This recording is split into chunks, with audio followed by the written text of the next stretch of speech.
Let us stop the pretense. William Ruto was not a stranger in the Jubilee administration. He was not an opposition leader.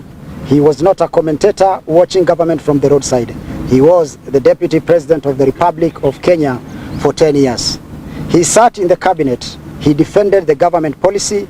He launched projects. He campaigned on Jubilee achievement.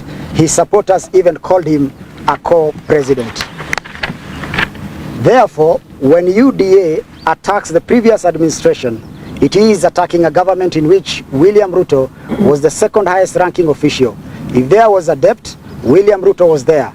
If there was stalled projects, William Ruto was there. If there was corruption, William Ruto was there. If there was success, William Ruto was there. If there were failures, William Ruto was there. You cannot sit at the dining table for 10 years, enjoy the meal, then later claim you are merely passing by the kitchen. President Uhuru Kenyatta handed over power peacefully in September 2022. He attended your inauguration, congratulated you, and retired. That is constitutional democracy. That is statesmanship. The questions Kenyans are now asking is simple. If President Uhuru Kenyatta retired in 2022, why is UDA still campaigning against him in 2026?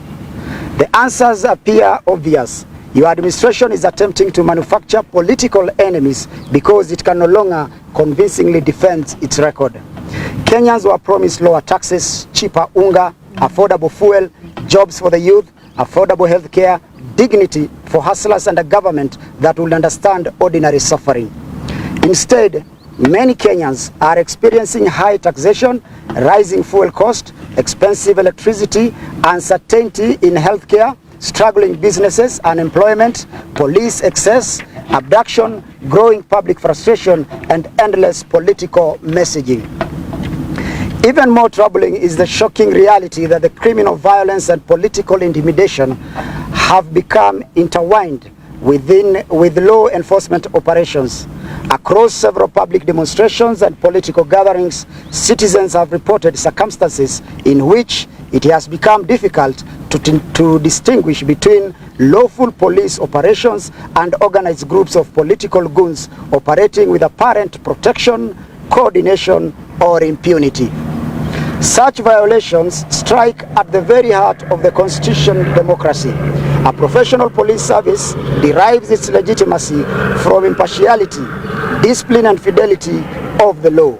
When citizens lose confidence in the distinction between lawful policing and political intimidation, the rule of law itself is weakened. Kenya is a state party to the Rome Statute, and by virtue of Article 2.5 and 2.6 of the Constitution, the principles of international law form part of the law of Kenya.